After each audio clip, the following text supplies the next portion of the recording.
नमस्कार दोस्तों, स्वागत है आपका आज के मुख्य समाचारों में। दोस्तों, इस वीडियो में आपको बताएंगे आज की मुख्य और बड़ी खबरें जो आपके लिए जानना बेहद आवश्यक है। साथ ही दोस्तों आपको बताएंगे कि देश भर से लॉकडाउन और कोरोना को लेकर क्या नए अपडेट आ रहे हैं।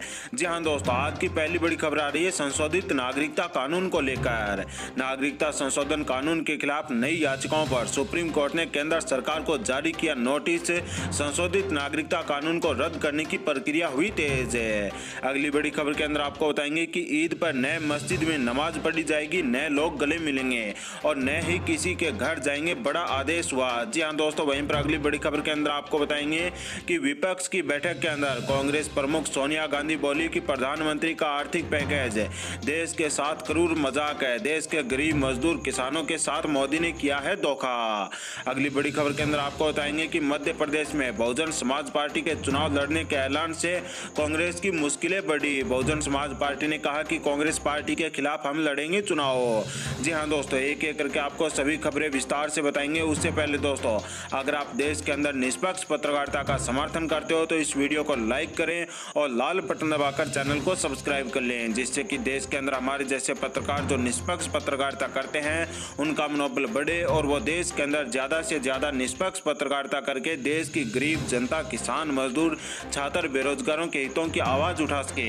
आज की पहली बड़ी खबर आ रही है संशोधित नागरिकता कानून को लेकर। जी हां दोस्तों, नागरिकता संशोधन कानून के खिलाफ नई याचिकाओं पर सुप्रीम कोर्ट ने केंद्र सरकार को भेजा नोटिस। मोदी सरकार की मुश्किलें और बढ़ गई।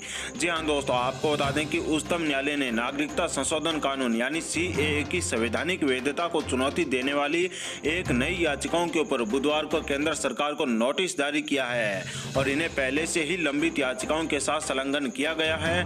और नई याचिकाओं के अंदर कहा गया है कि मुस्लिम वर्ग को स्पष्ट रूप से अलग रखना संविधान में प्रदत्त मुसलमानों के समता और पंथ निरपेक्षता के अधिकारों का हनन है।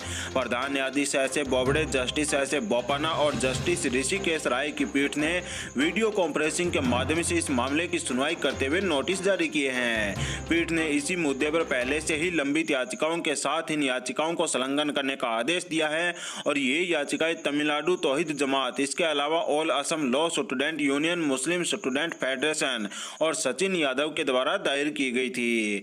लाइव लॉ के मुताबिक पिछले साल 18 दिसंबर को सुप्रीम कोर्ट ने 60 याचिकाओं पर केंद्र सरकार को नोटिस जारी किया था, क्योंकि अधिनियम को उस समय तक अधिसूचित नहीं किया गया था।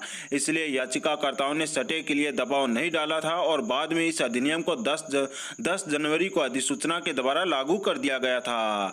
याचिकाकर्ताओं में से एक इंडियन यूनियन मुस्लिम लीग ने इस अधिसूचना के ऊपर रोक लगाने के लिए आवेदन दायर किया था और देशव्यापी एनआरसी लागू किए जाने की योजना पर स्थिति स्पष्ट करने की मांग की थी।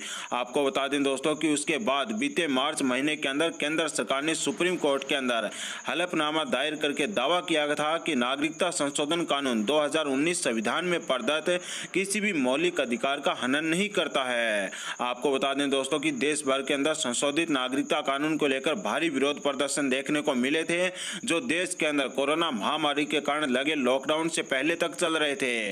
और आपको बता दें दोस्तों कि कोरोना महामारी के कारण देश के अंदर संशोधित नागरिकता कानून के खिलाफ चल रहे सभी धरने प्रदर्शन समाप्त कर आज की अगली बड़ी खबर आ रही है ईद को लेकर। जी हां दोस्तों, ईद पर नए मस्जिद के अंदर नमाज पढ़ी जाएगी तो नए लोग गले मिलेंगे और नए ही किसी के घर जाएंगे। जी हां दोस्तों, आपको बता दें कि ईद को बस चंद रोज ही बाकी है, लेकिन ये देश की पहली ऐसी ईद होगी जिसमें नए तो लोग मस्जिदों में नमाज पढ़ेंगे, नए किसी के घर जाएंगे और नए हाथ मिलाएंगे तो नए गले मिलेंगे। मुस्लिम धर्म गुरुओं ने इसके ऊपर रोक लगा दी है और यह भी अपील की है कि ईद के बजट की आधी रकम लॉकडाउन से बेरोजगार हुए लोगों की मदद के ऊपर खर्च करें। ईद दिवाली के बाद देश का दूसरा सबसे बड़ा त्योहार है, जिनमें सैकड़ों करोड़ रुपए की खरीदारी होती है, जो इस बार बंद हो गई है। लखनऊ में अलविदा की नमाज में आमतौर पर करीब 1 लाख लोग नमाज पढ़ते होंगे, लेकिन आज ईदगाह के अंदर मौलाना खालिद रशीद के पीछे सिर्फ 4 लोगों ने नमाज पढ़ी है, वह भी बहुत दूर दूर तक नजर आए हैं। मौलाना ने अपील की है कि ईद में नमाज तो घर में ही पढ़ें और किसी से ईद मिलने न जाए, बल्कि फेसबुक, व्हाट्सएप, ट्विटर और वीडियो के मैसेज के माध्यम से ही ईद की मुबारकबाद दे। आज की अगली बड़ी खबर आ रही है बहुजन समाज पार्टी को लेकर। जी हां दोस्तों, मध्य प्रदेश में बहुजन समाज पार्टी के चुनाव लड़ने के ऐलान से कांग्रेस की मुश्किलें बढ़ी। तो वहीं पर बहुजन समाजवादी पार्टी के द्वारा अप्रत्यक्ष रूप से भारतीय जनता पार्टी को फायदा पहुंचाया जा रहा है। जी हां दोस्तों, मध्य प्रदेश में लगभग 1.5 साल तक सत्ता चलाने में मदद करती रही बहुजन समाज पार्टी भी अब कांग्रेस के लिए मुसीबत खड़ी करने लगी है। बहुजन समाज पार्टी ने अगले कुछ दिनों के अंदर होने वाले 24 विधानसभा क्षेत्रों के उपचुनाव में अपने उम्मीदवार खड़े करने का ऐलान कर दिया है। राज्य के पूर्व केंद्रीय मंत्री ज्योतिरादित्य सिंधिया की बगावत और उनके 22 समर्थक विधायकों के द्वारा विधानसभा की सदस्यता से इस्तीफा दिए जाने के कारण कांग्रेस को सत्ता से बेदखल होना पड़ा। कांग्रेस छोड़कर भारतीय जनता पार्टी में गए 22 विधायकों के इस्तीफे और 2 विधायकों के निधन के कारण 24 सीटों के ऊपर उपचुनाव होना है। और ये विधानसभा उपचुनाव राज्य की सियासत के लिहाज से काफी महत्वपूर्ण माना जा रहा है, क्योंकि राज्य की सत्ता पर काबिज पार्टी के पास बहुमत के लिए 116 विधायकों का होना जरूरी है और इस समय भारतीय जनता पार्टी के पास 107 ही विधायक है। इसलिए इस उपचुनाव के अंदर भारतीय जनता पार्टी के लिए कम से कम 9 सीटें जीतना जरूरी है। कांग्रेस अब तक की यही मानकर चल रही है कि इन सभी 24 स्थानों पर भारतीय जनता पार्टी से सीधा मुकाबला होगा और दल बदल करने वाले उम्मीदवारों को चुनाव के दौरान जनता का जवाब देना मुश्किल हो जाएगा। तो इस स्थिति का लाभ कांग्रेस के उम्मीदवारों को मिल सकेगा। तो बहुजन समाज पार्टी ने कांग्रेस के 1.5 साल तक सत्ता चलाने में मदद भी की थी।